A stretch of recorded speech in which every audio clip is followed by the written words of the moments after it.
My name is Daniel Carter. I'm 29 years old. 3 years ago, my parents told me to pack my things and leave their house.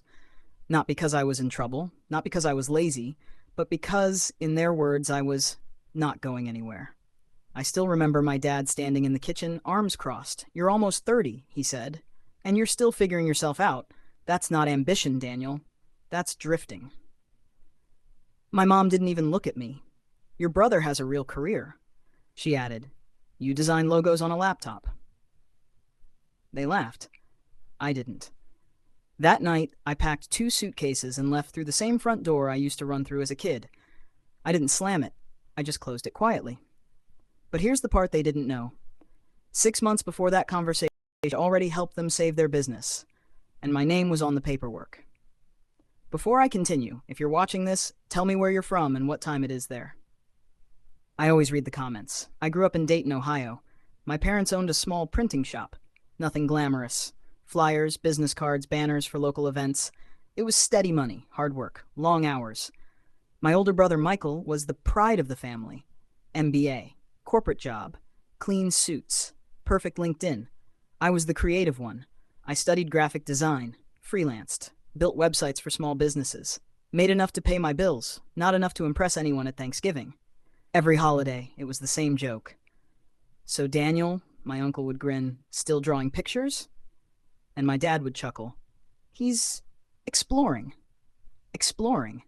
Like I was lost. What they didn't realize was that their shop was struggling. Big online printing companies were undercutting them. Orders were dropping. One evening, my mom called me. Her voice was tight. "Do you know anything about digital marketing?" she asked casually. I drove to the shop that night. Their website looked like it was built in 2008. No online ordering, no social media presence, no local SEO. They were invisible. I offered to help, for free. I redesigned their website, set up online payments, created targeted Facebook ads, optimized their Google listing.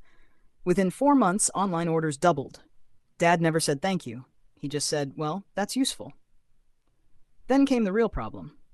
They were behind on equipment payments. A large format printer. $60,000. The bank was threatening to pull the loan. Dad didn't tell anyone, not even Michael. I found out because I saw the unopened notices on the office desk. That night, he finally admitted it. "If we lose that machine, we're done," he said quietly. I looked at the paperwork. The bank wouldn't refinance under their business credit alone. They needed a cosigner. Michael refused.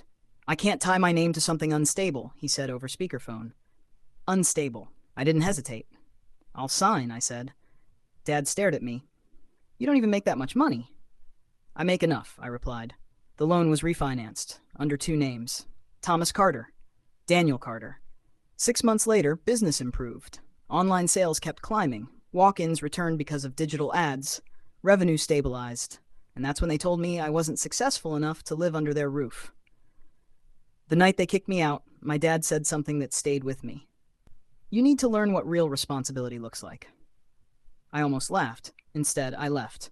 I rented a small apartment downtown, kept freelancing, started taking bigger clients. Within a year, I launched my own branding agency. Small team, remote, growing fast. But I never mentioned the loan. I kept paying my portion every month. Quietly. 2 years passed. Then one afternoon, I got a call from the bank. "Mr. Carter," the woman said, "we need both co-signers present to adjust the repayment schedule." Both co-signers. Apparently, the business wanted to apply for expansion funding. They had to review existing obligations. My dad showed up at the bank the same time I did. He looked surprised to see me. "What are you doing here?" he asked. The loan officer looked confused. "He's on the equipment refinance," she said, sliding the documents forward. My father's face changed. "Daniel?" he said slowly. The officer continued. "He's been making half the payments consistently for 30 months. Silence filled the room. Dad flipped through the contract.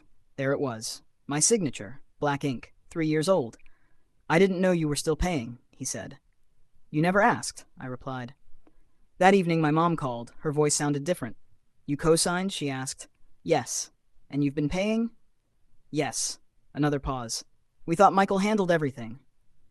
I didn't respond, because that wasn't true. They just assumed.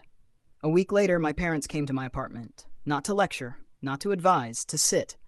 Dad looked around at the exposed brick walls and framed client logos on display. "You built this?" he asked. Yes. He nodded slowly. I didn't understand what you were doing, he admitted. I thought success had one shape. There it was. Not a dramatic apology, but something close. Mom reached for my hand. We were wrong to measure you that way. For the first time in years, no one mentioned Michael. No comparisons. No jokes. Just truth. Here's what I learned. Some people only respect what they recognize. A title, a salary, a corner office. But responsibility doesn't always look loud. Sometimes it looks like signing your name on a risk no one else will take. Sometimes it looks like paying a debt quietly, even after being told you don't belong. They kicked me out because I wasn't successful. But my name was the one that kept their doors open. And I didn't need them to know that to do it. That's what real responsibility looks like.